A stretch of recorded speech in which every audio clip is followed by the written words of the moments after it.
they go? You said the LCC. They go to the LCC, yes. Where is the LCC available? So the LCC is supposed to be at your district level. So for instance, in your city of Madras, I'm guessing you have different districts, right? The city is not just one district. It is one district. So then there must be one, I'm sorry, I'm not aware, which is why I asked. There has to be one local complaints committee at your district level. This information should be available at your ward. So your city has wards, right? Yeah. So your ward office should have a copy of the order constituting your local complaints committee at the district level. So does that answer your question? Okay, great. Anyone else? Yes, ma'am, you spoke about counseling as a mechanism to deal certain people who assault women. So let's forget the fact that it's just something they just assaulted a woman verbally or a pornography. Just forget it. If in case of a physical assault, in case you're going to end up with counseling stating that this person has had so and so background or he has got so and so problems, but how justified is counseling? Isn't anybody? Why is it that people don't think about the victim and they always think about he's from so and so background, he's a juvenile, he's that, he's this. So what about the victim? Is counseling actually justified in any way? Let me answer the question. I see two questions over there, so I'll answer them in the reverse order. Is counseling justified? Absolutely. Why do people focus on counseling the perpetrator, not the victim? I would say that perception, unfortunately, is correct, but the reality is incorrect. Okay, let me answer it that way.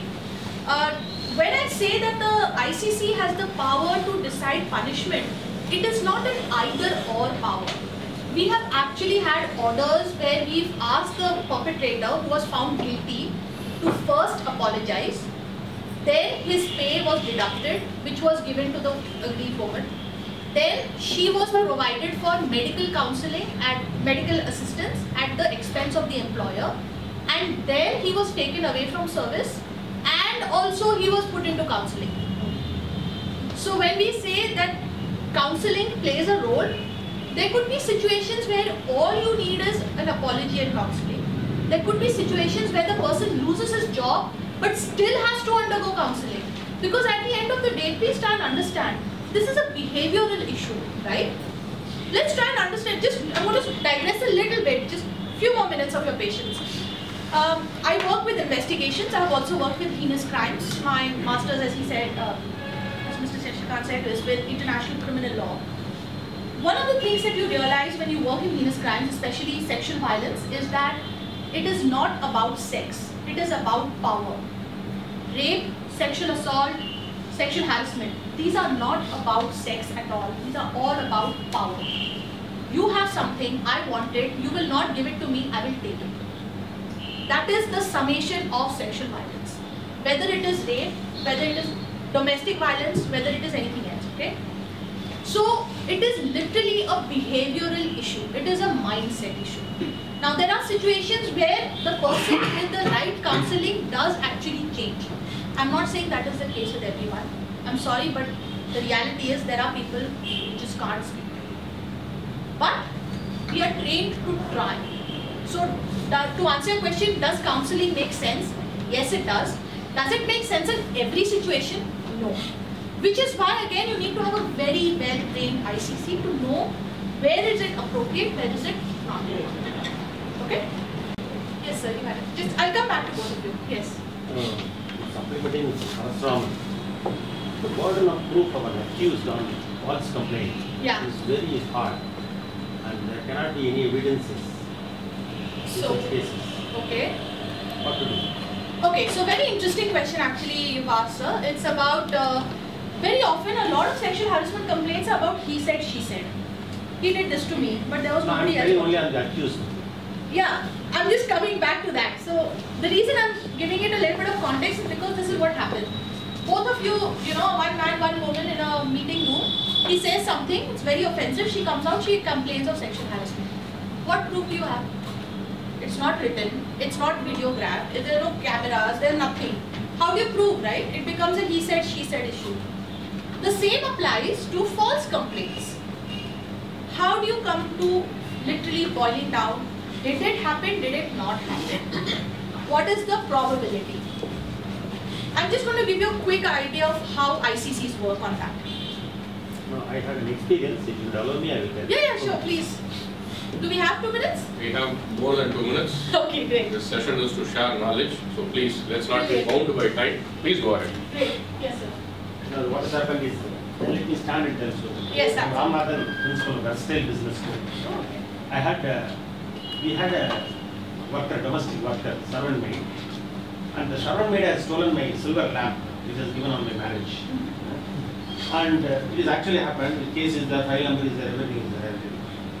And what has happened? She was pregnant. She immediately left the lamp in some adult shop, one shop, and he got money. She left with Sivakasi. Immediately the sub-inspector is very much known to me, so I immediately made out the search and I could find where the lamp is, where the person is, or the servant maid is. Immediately we got her with the child that she has given delivery. That she was telling exactly this. This pregnancy is because of this gentleman.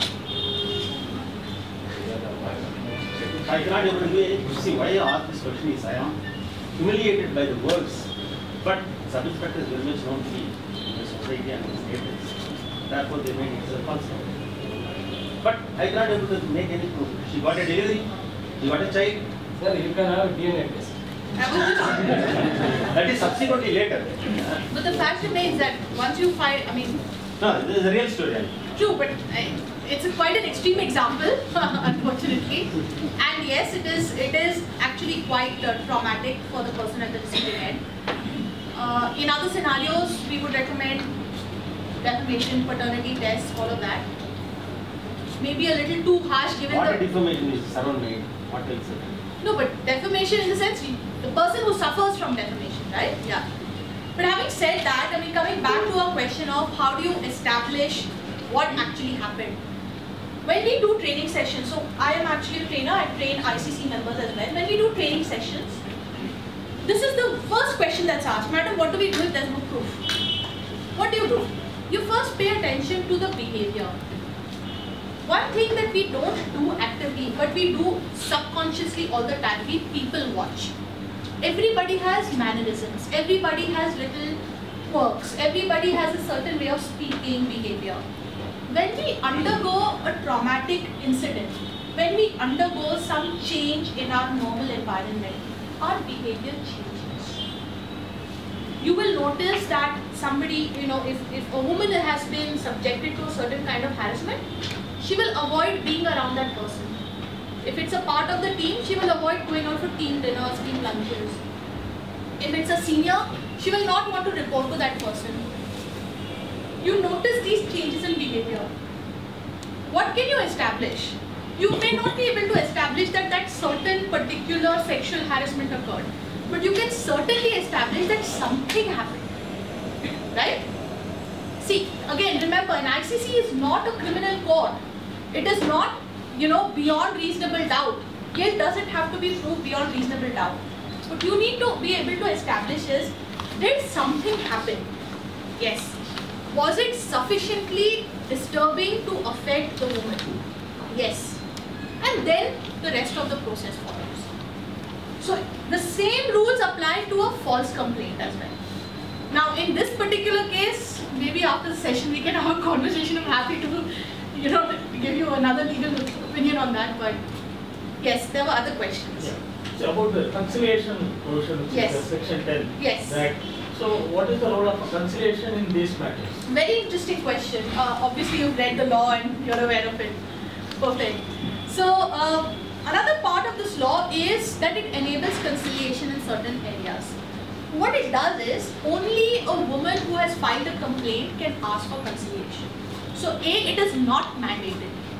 So for instance, if tomorrow I was to file a complaint, the first thing that the ICC would ask me is, would you like to undergo conciliation? And I can choose, no, I don't want conciliation, I want to see him punished. It's my discretion. The ICC cannot force me, the employer cannot force me. Okay? On the other hand, remember when I was giving you the illustration about the young team playing cricket? That was about conciliation. They called her team members, they asked them, why did you do this? हम तो खेल रहे थे, madam. 19-20 year olds, young boys. It was not a matter for an inquiry. They conducted conciliation. The girl clearly said, I just want them to apologize and I want them to restore my reputation. So conciliation is a very effective tool. We actually ask people to consider conciliation as a form. The only thing is, you can't have conciliation as a form of monetary compensation. So if there's any monetary component to the whole concept, if it is traumatic enough to require medical care, psychiatric assistance or any such thing, then no conciliation. But whether is there any scope for dismissing it? See, whatever cricket example you said, that is something okay, fine.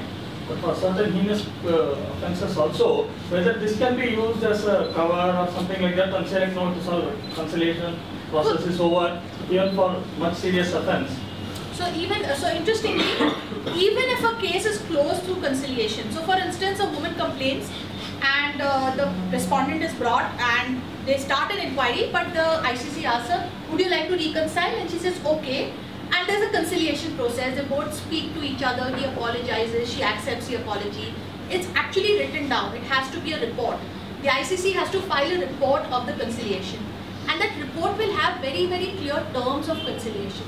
So for instance, it could be something as basic as, this woman will not be asked to work with this man, okay? Or this man will never phone this woman on this number, or whatever it is.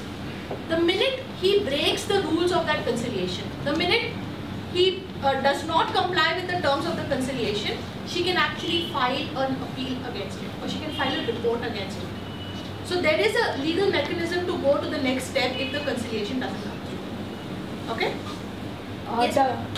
One sec. Just a minute. I just want to continue. About conciliation. The thing is the victim, future job opportunities are affected because there are a lot of background verification and all. Absolutely. And a girl's profile or a victim's profile when job opportunities, because nowadays lot of background checks are happening. Yeah, so it might stop. Yeah. So you're saying that actually filing a complaint makes it easier to get a job? Is that? No. It makes it more difficult to get a job. What if sometimes it so happens like, for example, that cricket thing. Yeah. Okay, a girl might be in a friend circle. Okay, she might take lighter. She might tell like what you did is not nice, and she might close the matter by herself. But many girls are not smart enough to come out and tell on face. Okay. That's when the case goes to ICC. Okay, but if she would have done that, that matter would have suppressed them. Okay. Okay, and none of them basically will know in the organization. Now it's out in the organization. When her background verification starts, there are chances when people, other companies will come to know about it. Okay. And no, they might have a perception because of people perception. Better not to take this candidate in because she might create an issue. Yeah. Because you can't judge whether she was really a victim or she is just creating issue out of place. Okay. So this is a reality again. Since I train with multiple organizations, we actually have situations where candidates move from one to the other. So I walk into one training and a couple of months later I walk into another training and I see the same people there, which is great because now we have very well trained people. But to answer that question, firstly, the ICC gag order is very, very strict. Okay, identity of the complainant cannot be leaked at any point of time. No, the matter doesn't come to you. Say it's suppressed in office. In that case, entire office knows about this case. Yeah. Like they played cricket and this is what happened. Absolutely. So there will be any source who might give a reference out. You know, when there is a call or an inquiry, like this lady from your office applied in our office, And that there are chances when it comes out.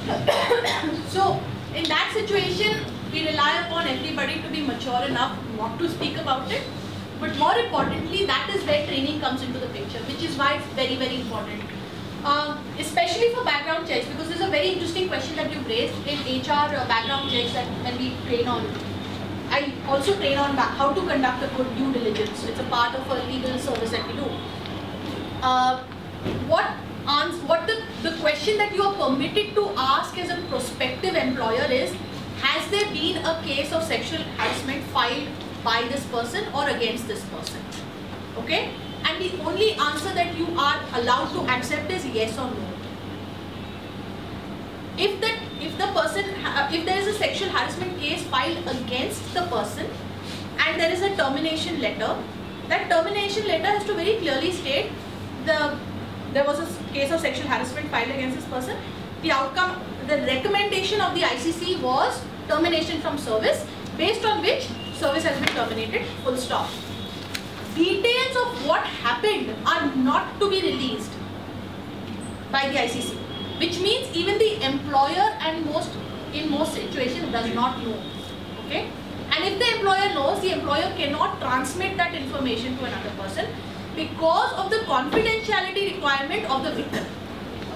In situations where that confidentiality has been compromised, there are strong steps that the ICC can recommend across the entire organization, including training, gag orders, workshops for the whole employee base to make sure that they understand this is an important issue you cannot talk about. Okay? It's not a perfect solution, but we are all working towards it. Even I want to refer your example of that brace. Can I come back to you if you don't mind? Just a minute, there's somebody else with a question. I'll come back to you, I promise. I can Yes, quickly ma'am. add on, Vasni, if you don't mind. Quickly add on. It's an add-on to this? No. So, okay. A Sorry. quick add-on, a practical solution Oh, yeah. to her issue. Yeah. She is highlighting. Let us accept it. HR is getting more and more systemized, wherein human intervention is less. Even grievances are logged onto your ERP, right? There is no human connect. So when you give a relieving letter, it is typically like, you served from so-and-so to so-and-so date and your conduct was good, despite the fact that you are terminated, so that the career prospects are not hindered. So when it goes to, it is a recruiter who recruits, who has no connect with the employee after the person is recruited. That learning and development function just comes in as and when it is required to the man days in the year. Your employee engagement or your business HR team is the one which deals with all these issues, or the ER team probably. And your background verification typically goes to a back-end person which is completely systemized. The person is going to take it from an Excel file or the ERP system and say copy paste. Was the conduct good? Yes, no.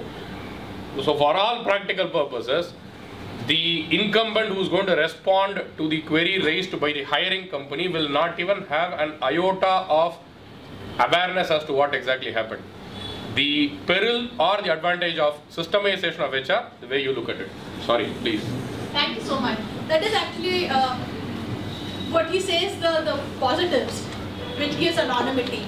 As a lawyer, I would say that's the negative because you don't really do a very thorough reading of that. So that's where it comes to us as lawyers, but that's the situation.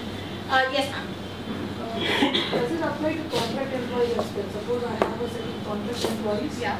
Do they go back to the contractor for the ICC filing a complaint, or do they come to the organization's ICC? First question, does it apply to contract employees? Yes. The definition of employer is very, very inclusive. It applies to contract employees and employers as well. Two, who do they go to? They can go to either their contractor or they can file in the place where it actually happened, which might be your greater employer. So for instance, let's go back to that, the bank branch. Yeah? Imagine you have a housekeeping service which actually supplies the office staff, the back end, right? That housekeeping service is your contractor, but that service is being provided at the workplace of a different employer, correct? Now, you can have two ICCs over here. One ICC will be of the contractor who has that service staff. The other ICC will be of the bank branch. Now the woman can actually go to either the bank or to the contractor. So I'm answering your question the other way around. There has to be an ICC at every step. This is to enable greater reporting and therefore greater addressing of the situation. I would like to contribute there. Just a minute, I'll come back to you on that one. In relation to Yeah. that, actually in our premises we had two contract workers complain against the other. So the complainant was also a contract labor and the person who was responding was also a contract labor. And they actually, this lady went and complained to their boss, and it was amicably sorted out and he apologized and it went. And they didn't stop there, they also complained to us and we also saw to it that the apology was in a written manner and we documented and then we did it on proper reporting pattern as per the ICC of our company. So that's actually very, very good, because this is what it means when you say a workplace. Your office was the actual workplace. But the people involved were not your employees. Yes. However, because the incident happened in the course of your workplace, you also had jurisdiction. Yes. So the woman could have complained to her ICC, ICC of the respondent, or the ICC of the workplace. And that is the different jurisdiction that can be exercised. Okay? I will come back to you. I have to go back there once. Yes. In fact, I have two questions. One in the connection of the case which you told me, that British lady. Yes. Okay, is it not right if we guide her like how the dress code which we follow in India, if she starts wearing her European dress code, she might face this problem. Okay, and one more is like the group of guys which you told who were harassing her, they don't even know like they are doing it. Okay, because no, it's a very lighter thing. It's for guys. It's for guys. No, it's just fun. It's teasing a lady. Okay, they might not realize like they are affecting that lady in that level. How to make them realize without using such terms? Okay. I'm like very softly, like if you do this, this might be a consequences, or this is an incident. They have to realize without they knowing like they are getting into such trap. For them it's a lighter matter. For example, no, it wasn't a lighter matter, but no, okay. For example, that girl in the group, in the cricket group, they all were friends. Between friends they might play like this, but where it's landing up, these guys never know. Okay, so let me answer those two questions. First is, why didn't she adapt to our culture? Well, her company policy said business formals. It did not define what business formals are. If I was to read that, I would say I am perfectly entitled to walk in a really nice, very tailored office suit. You know, very nice, decent skirt, a shirt, a tie and a jacket. That is business formals to me as well. And there are situations where I actually do appear in court like that. And I don't think there's anything objectionable about it. So, the problem of her adapting to a culture, I think that's a completely... So we should tell her or not? But she followed the rules that were laid down to her. The rules said business formals. She wore business formals. If you have a different understanding of business formals, then it is your responsibility to communicate it, which nobody did because nobody thought this was a problem. Because there are other women in that office who would actually come similarly dressed at times. So nobody anticipated that problem. So that answers your first question. Second question, this was not a lighter moment.